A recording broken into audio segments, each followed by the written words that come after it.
Obviously, I sound a little strange because I have a little bit of a head cold going on right now.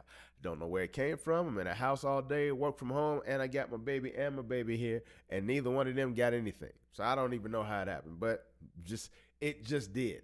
So that's why this is a day late, and for that, I do apologize. Tonight, it looks like the Bling Bishop might be trading his designer robes for something a bit more orange. Now, I might be showing my age, but girl fights never look like this. In Boeing's latest chapter, Who Bolted?, the plot thickens, but personally, I think it's nuts. Children, today's magic number is 8, but for some, the magic number is most likely gonna be life. Find out what we're talking about in this week's episode of The Blackman Show. Welcome to the BS. Now let's go.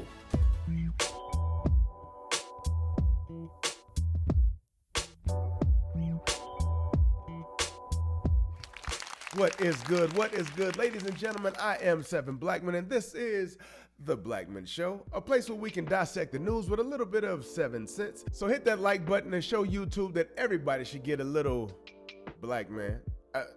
Big black man. You know what I'm talking about.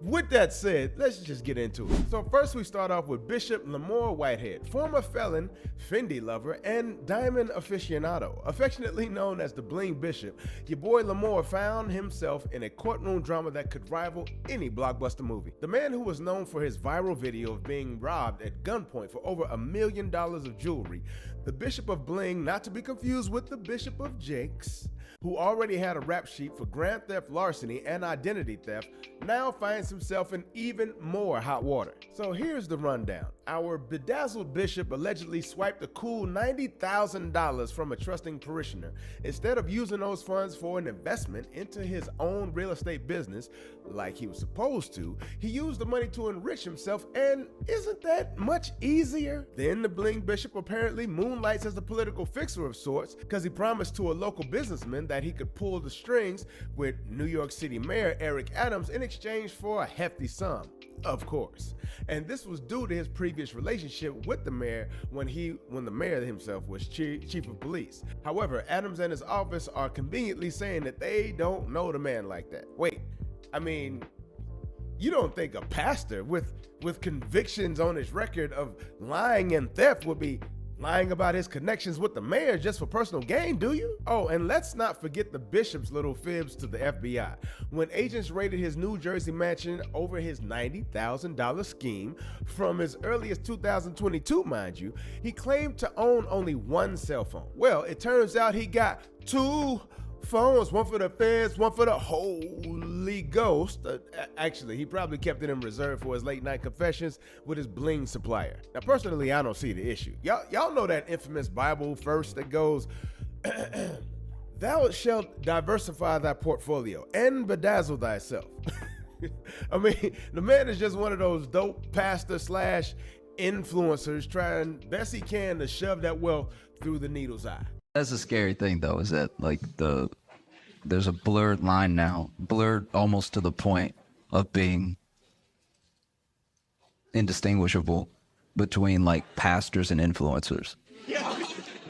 You know what I mean? Like a pastor used to be, at least where I come from, a pastor used to at least be poor. Now, as it turns out, the jury delivered a verdict: guilty on multiple counts. The Bling Bishop faces up to 45 years in prison for wire fraud, attempted extortion, and making false statements to the FBI.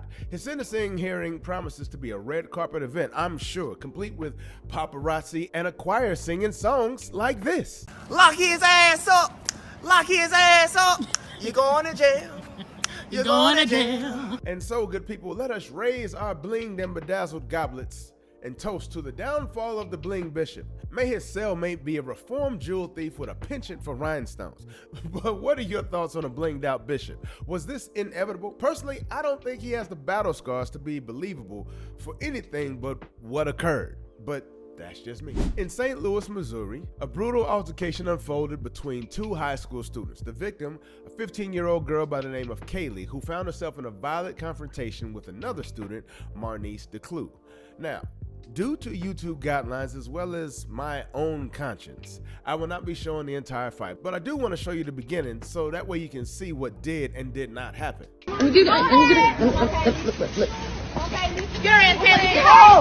Okay, you see that the blind young lady swung first. I honestly don't know the reason for the scuffle, but I do know that Marnice got the best of Kaylee and ended up smashing her head repeatedly into the pavement, leaving her convulsing in critical condition with severe brain damage. Now, while this is an absolutely tragic event that's taking place, reports that I've seen on this incident haven't been exactly forthcoming or genuine or even honest in their reporting. I mean, because reports that I've seen on this have said anything from the black girl started it to this was the result of a mob attacking a young lady. Now, I realize video clips are just that, so they don't always give the full context, right?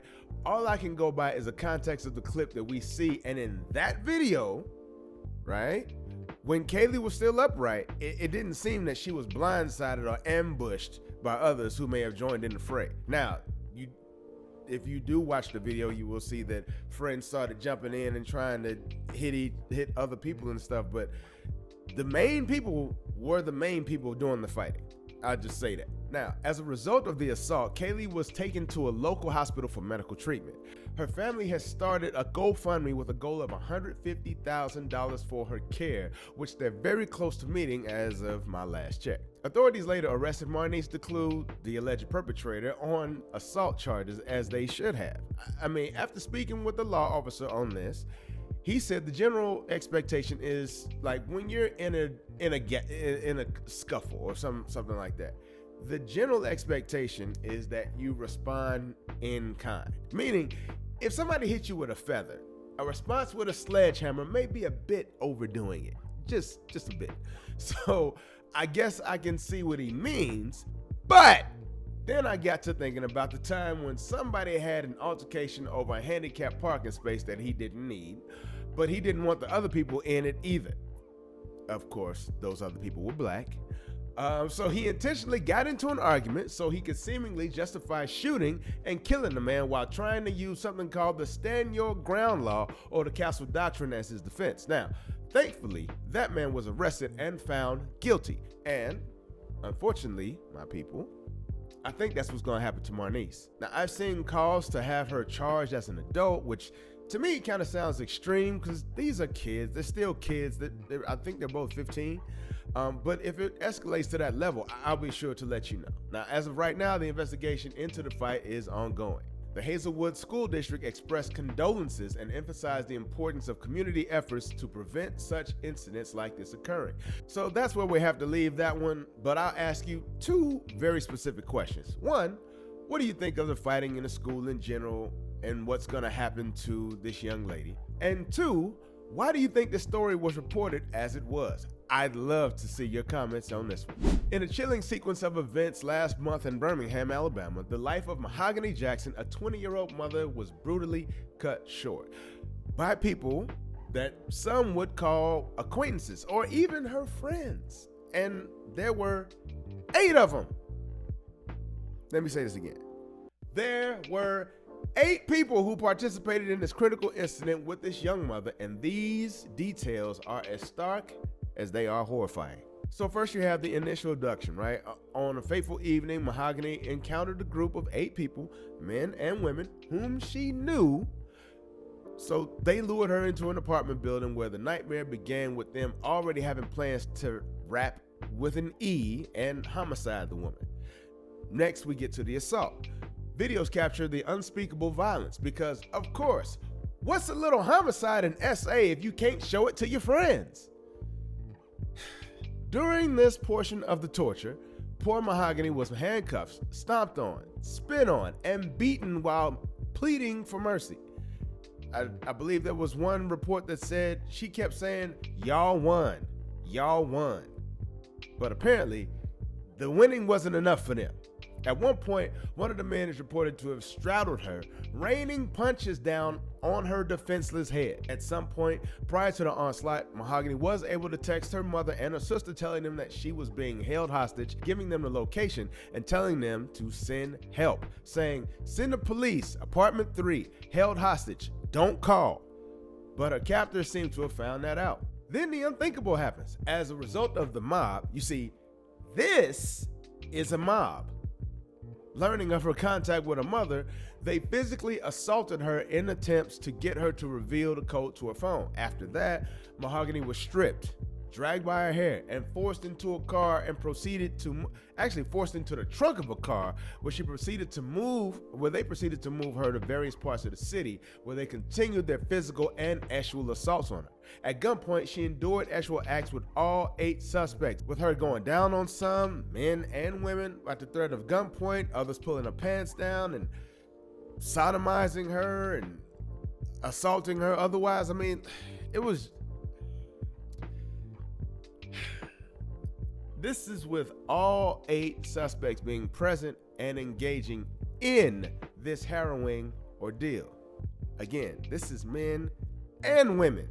And this leads to the tragic end, unfortunately. I mean, after enduring what I can only relate to the ordeal of someone whose life means absolutely nothing to their captors, Mahogany was mercilessly shot in the back of the head, executioner style. Her lifeless body was found under a mattress at an illegal dump site at a place ominously known as Dead Man's Road. Why do y'all have a place called Dead Man? Anyway, don't get me started. And who do we have to thank for the footage that led to their ultimate arrests? We have the 8 suspects: Brandon Pope, Francis Harris, Jeremiah McDowell, Tasia Lewis, Sanaya McCall, Giovanni Clapp, Blair Green, and Ariana Lachey Robinson.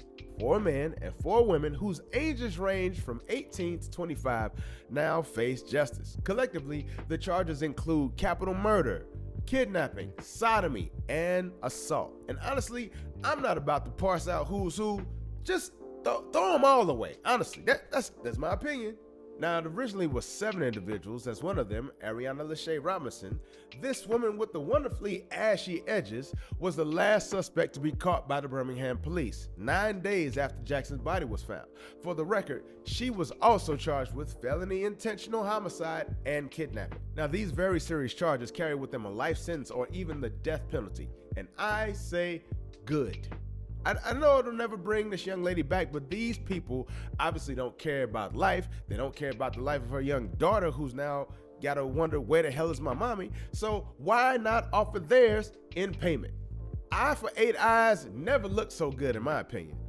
May Mahogany's memory serve as a call to protect the vulnerable and seek justice for those who suffer. But that's what I think. Tell me in the comments what you think their collective penalty should be. Do you think some of them should get a lesser sentence if convicted, if they can prove that they didn't do the actual killing part? Personally, I say throw them all away, just like they did to her on Dead Man's Road. I'm sorry if I sound a little biased, but you were some evil mother. Not to be outdone, you know how it is. You're just sitting at the bus stop after school waiting to go home, and suddenly you and your crew are met with a hail of bullets. 30 or so, just like what took place on March 6th at around 3 p.m. where 8 high school students aged 15 and 17 in Philadelphia were shot near Northeast High School. This attack is now linked to the arrest of 3 individuals, with the 4 suspects still at large. Authorities used evidence, including 2 stolen vehicles, to identify the suspects, reflecting the complexities and challenges in addressing urban crime and public safety. Now, the shooting is part of a disturbing pattern of violence targeting young people in the city, following closely on the heels of another deadly shooting involving school children just days earlier, with one of the students critically injured, being hit 9 times. Eat your heart out, 50 Cent. The community is grappling with the implications of such violence and its impact on the safety of the city's youth. The connection between the 2 incidents is still under investigation, highlighting the ongoing struggle to combat and understand the roots of such senseless acts. Now, amidst this turmoil, Philadelphia Mayor Sherelle Parker and other city officials have emphasized their commitment to addressing these issues, focusing on prevention, intervention, and enforcement. The city's efforts to enhance public safety, especially concerning its younger residents and the use of public transit, have become a top priority, they've said. Now, this series of shootings has reignited the conversation around gun control and public safety, both locally and nationally. But what do you think could be the reasons behind these shootings? To my people in Philly, I'd love your input. Just tell me, are y'all all right though, for real? Because I saw last year when a mob of students, and that was a mob too, decided that they were just gonna start randomly harassing cars as they drove down the street. So is this related to that? I don't know. Is there an overarching goal here, or am I just grasping at straws? Personally, I would rather grasp for straws than for dear life on any day. I'm telling you, y'all are making homeschooling sound so inviting for your boy and our young one. So in a dramatic twist befitting the Hollywood screenplay, Boeing's recent series of events could be mistaken for an over-the-top thriller. Our story opens up with John Barnett, a man who's worked for Boeing for 32 years, retiring in 2017, and a whistleblower who raised alarming safety concerns about Boeing aircraft. This is not a 737 problem, it's a Boeing problem. And I know the FAA's gone in and they've done due diligence and inspections to assure that the door plugs of the 737 are installed properly and the fasteners are stored properly. But my concern is, what's the rest of the airplane? What's the rest of the condition of the airplane? And the reason my concern for that is, back in 2012, Boeing started removing inspection operations off their jobs. So it left the mechanics to buy off their own work. So what we're seeing with the door plug blowout is what I've seen with the rest of the airplane, as far as jobs not being completed properly, inspection steps being removed, issues being ignored. My concerns are with the 737 and the 787, because those programs have really embraced the theory that quality is overhead and non-value added. Just as he began unveiling the worrying details, his sudden self-inflicted demise on March 6 added an eerie layer of mystery, fueling rampant conspiracy theories and casting a shadow over Boeing's operations. So this man apparently offed himself, leaving no note or motive. I mean, he seemed interested enough in telling about Boeing's woes, but maybe the stress of potentially taking down an American business that's too big to fail may have had its pressures. They cut to a scene with Alaska Airlines Flight 1282 on January 5th, where a door panel on a Boeing 737 MAX 9 decided to make an unexpected exit mid-air, leading to a chaotic sequence involving only a damaged car and a backyard decoration. That alone could have been worse had any nearby passengers not had their seatbelts fastened. This incident wasn't just a one-off mishap, however. It raised serious questions about Boeing's manufacturing standards and accountability, especially when it was revealed that the company was at a loss to identify who was responsible for missing bolts that led to the incident, according to the National Transportation Safety Board, or the NTSB. And honestly, I don't know if they can't find the people responsible or they're just not trying. Because in all honesty, and I'm sure all you people who work in quality, my wife included, can set me straight, but doesn't that show that there's a huge problem in quality when you can't even identify who did the work that was, I'm assuming, signed off by the quality department to say, hey, this is okay to fly? I'm just saying. Or, and this is only speculation, maybe they can't find who supposedly did it because no one did it. But that ain't all. Meanwhile, on March 7th, United Airlines Flight 35 from San Francisco to Japan offered its own subplot, losing a wheel during takeoff, falling into the airport parking lot and damaging several vehicles before totaling a red Tesla. Almost as if Boeing's parts have their own ejection seats. And not to be outdone, just this last Monday, in a flight from Australia to New Zealand, LATAM Airlines, I think that's how you said it, LATAM, Flight LA800 turned into a mid-air turbulence disaster when it suddenly dropped, injuring 50 people and leaving many more to question the safety of Boeing's planes. Oh, and we ain't done. To this saga, we add another scene, a 777 300 destined for San Francisco from Sydney, Australia, becoming an unwilling actor in Boeing's series of mishaps. Mind you, these are 5 incidents that they've had in the past week. So, mid-flight, this one involved a hydraulic leak which necessitated a U-turn back to Sydney. This incident further amplifies the questions surrounding Boeing's quality control. Joining the ranks of doors, bidding adieu mid-air, and wheels, taking unscheduled ground tours. As each new episode unfolds in this real-life corporate thriller, the once trusted name in aviation faces not just a PR crisis, but a deepening safety conundrum. Boeing's series of unfortunate events is starting to feel less like a plot and honestly more like a pattern, and it's one revolving around safety. These incidents collectively form a narrative that points to a stark departure from Boeing's long-established reputation for quality and safety.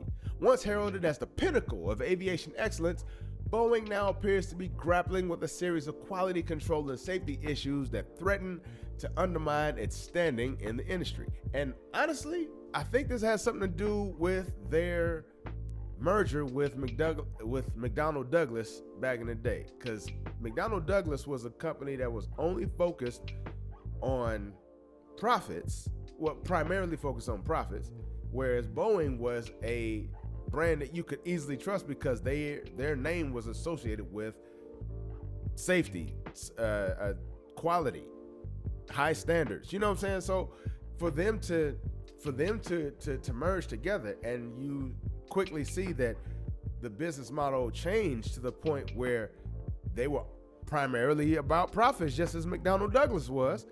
I mean, that kind of gives an explanation as to what is happening and where we are now.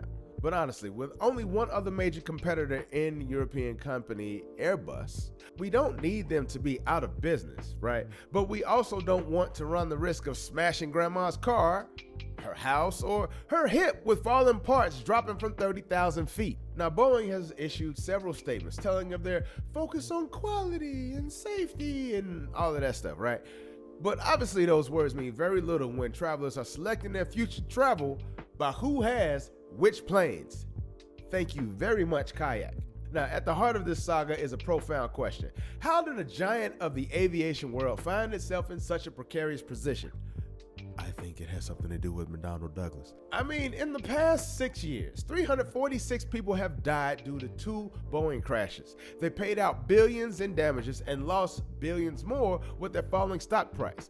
Now, this story is more than a collection of unfortunate events. It's a cautionary tale about the dangers of complacency and the critical importance of maintaining stringent safety standards in an industry where lives are literally on the line. To this day! Boeing's journey from a trusted name in aviation to a company besieged by safety concerns and quality control issues serves as a reminder that even the mightiest can falter.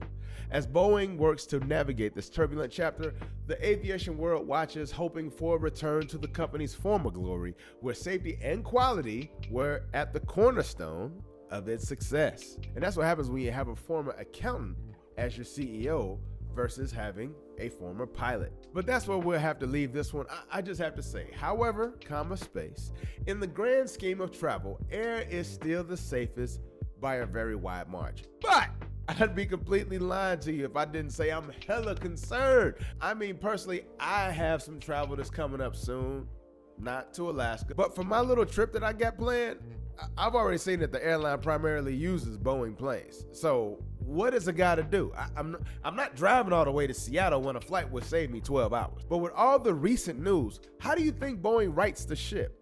Pun intended.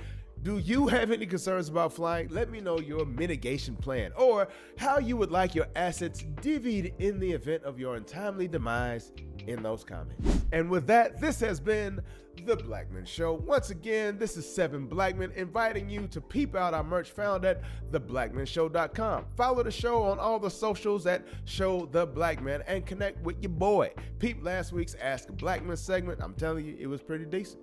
And if you got any info for your kinfolk, then send those bars to my inbox, or you can drop me a line at tbs@theblackmanshow.com. And for the subject line, put Ask a Black Man. Now, if you've enjoyed this video, I invite you to hit the like, hit the subscribe button, share this video with your peeps, and even hit the notification bell. I thank each and every one of you for watching this, and I'm thankful for all of you, honestly. So please, until next time, take care of each other. And men, I ain't forget.